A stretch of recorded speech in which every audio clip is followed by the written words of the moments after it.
What's happening, folks? Welcome to BudNixon channel.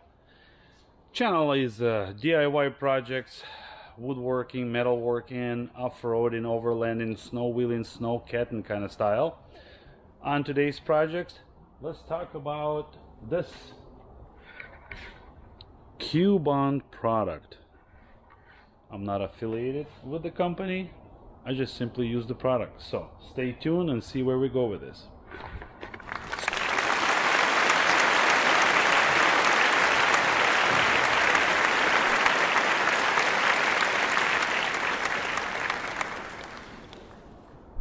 Q-Bond.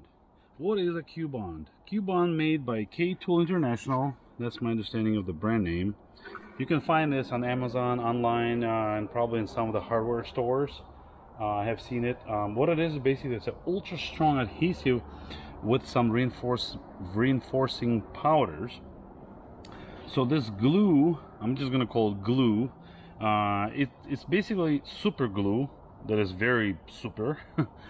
And what you do is you apply it to whatever the damaged area, wherever the crack is, wherever the break is in the plastics, and you glue it together. So in my case, I jumped the gun already. I applied some to show it to you guys, but since it's already started to cure, I'm not going to take it apart. So you could see somebody's previous repair, I guess.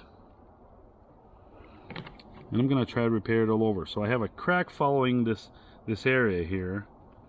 And the way this thing works is that you apply the glue, put the piece together, and then what you do is you apply the powder over that, and then that powder you need to cover with some more glue, and it basically, I don't know, becomes one, I guess you could call it. So watch the time lapse and see how that goes.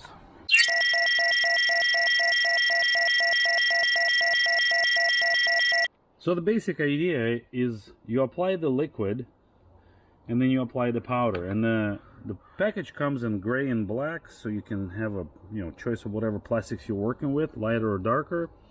The package comes with a needle to plug up your glue after you're done, and I've been using more glue obviously than the powder, which I probably should be.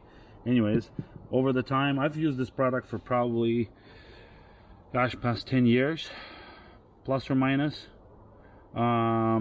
I'm gonna look up the price. I'll post that in the description, and check out the description with all the links. I'll post that. Keep in mind, if you follow those links, you'll be supporting my channel through the Amazon affiliate program. So again, this thing is pretty much instant put together, and what I like about it is it's sandable. You can actually sand the surface now to get it back to how the factory was. Now in my case, this is simply a third light piece here that goes in here. So this part is covered up with another plastic trim here. So they'll get covered up with the plastic, so it doesn't really, I'm not really worried about too much of cosmetic looks here, but just to make things proper. And as you see, this non-broken piece is the surface here is flat, where the bolt and nut come together, flat surface to flat surface. So you probably want to keep this flat, because as you tighten it'll be more prone to cracking. But from this side, just leave it as is, let it cure a little bit more before we secure it, and we should be good to go. So this was a quick video to post up for anybody who's been looking to repair plastic tabs on such items as like this light, mirrors, headlights.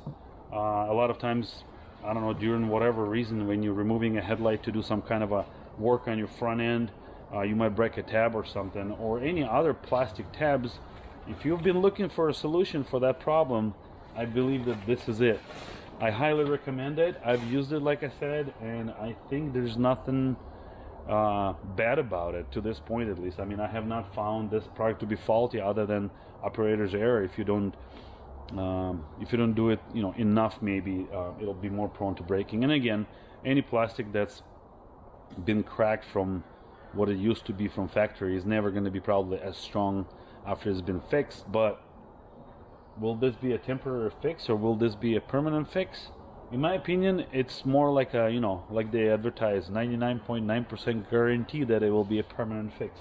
Again, Q-Bond by K-Tool. Check it out. Highly recommend it. Repair your plastic cracks, problems, broken tabs, and all that.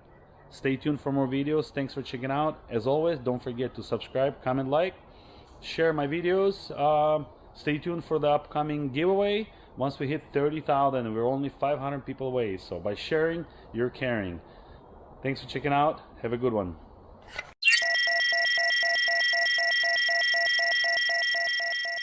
So I got carried away yesterday as I was recording a video about how I repaired the bracket with that glue whatnot. I was just like, man, I have these Molle panels.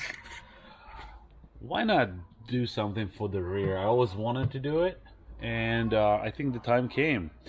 So check it out. What do you guys think? So this is milled out of 085, I think, or 083 aluminum. So basically a Molle on the back window. I do not find it being a distraction or an issue as far as being able to view out the back, because number one, I have the spare on this side and I have jerry cans on this side, so my view out of here is very limited as it is already. Back in the days with my Jeep Wrangler, gosh, with that 37 in the back, I mean the rear window was pretty much pointless in a certain sense, and I think most of us will agree on that as well. So in any case, it's still, you know, doable, visible. Let's shut this thing down and show you guys how it looks. So obviously it can be painted, but I like to just match stuff up to the silver. I think the contour lines are quite all right. In general, I think I did a pretty good job. So basically now we have protection. I'm not really 100% positive if this glass was to be broken by someone, would that be a protection in a certain sense? Yes and no, because this bracket will be held here. This is all just glass attached. This here is glass attached, and this is all glass attached. So technically this will only hold on here, and we're talking about like security issue, like, you know, somebody breaking in. So this is by far not a security or safety issue. At the same time, I would guess there's a chance that a thief might look at it and be like, I don't think I can get through that. Maybe. All right, we can only hope. So at this point, let's get the tailgate swung in. I'm gonna show you guys from inside what we're talking about. Okay, this needs to stay.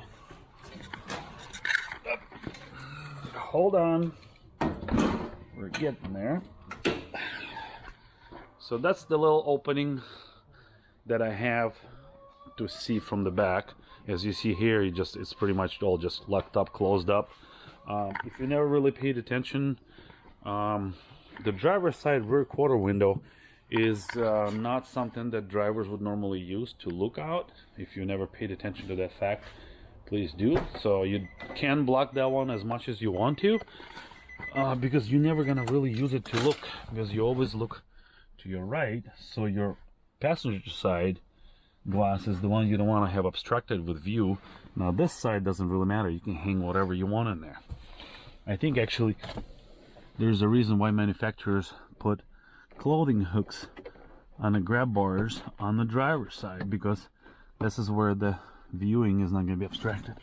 So I'm not sure how well camera shows, but you can see out 1, 2, 3, roughly 4 rows of cells from the very top is where I can still see things out directly to the rear. The rest is just this way. So I think so far it's coming up pretty good. I'm still thinking of doing some sort of a headache rack back here too, for gear, but I'm not sure if I'm gonna do it full-sized height, just for the reason that I want to still be able to reach things from the interior into the trunk, vice versa, or if I want to put something long in here. So I'm not sure how useful that will come in. That's something maybe in the future. So at this point, pretty good. Little view of the interior, of how things came up. A little update on the inclinometer. Let me get this thing closed So as you see, things are powering up right now. So we got this guy. This is the phone mount. This is going to be the iPad mount. And in my case, I just connected this guy directly to this plastic. It seems like it's sturdy enough. I don't think it'll be a problem. I ordered a 10-inch tablet that's going to go in here, Android. I'm sticking with Android everything. I'm still not able to figure out if anybody there's a guru of Android radios. I'm not able to get this thing to pair up on the Bluetooth or get a GPS lock. Although this is giving me GPS location. So if I go into here, I'm gonna go into a little something. I think it's my car. Nope, not this one. Toolbox, GPS monitor. So I believe this thing is tracking satellites. It does not track anything right now because it's just recently being turned on. But I do have numbers pop up here on this thing for tracking the satellites, but it's not getting a reading of longitude, altitudes, or latitude, longitude, or altitude. So I'm not sure if this is not working or what's the deal. So if there's anybody who is guru enough to figure it out, let me know. But other than that, look, I mean, it's all flowing in place. I'm gonna do eventually a review on this aux beam. I finally got a good comprehension of how things are working, where and why, and what are they doing and what are they not doing. Other than that, thanks for tuning in again. Hopefully this episode is useful and I don't know, opens up some new ideas for you guys too. Stay tuned to the next one. See you then. Bye bye.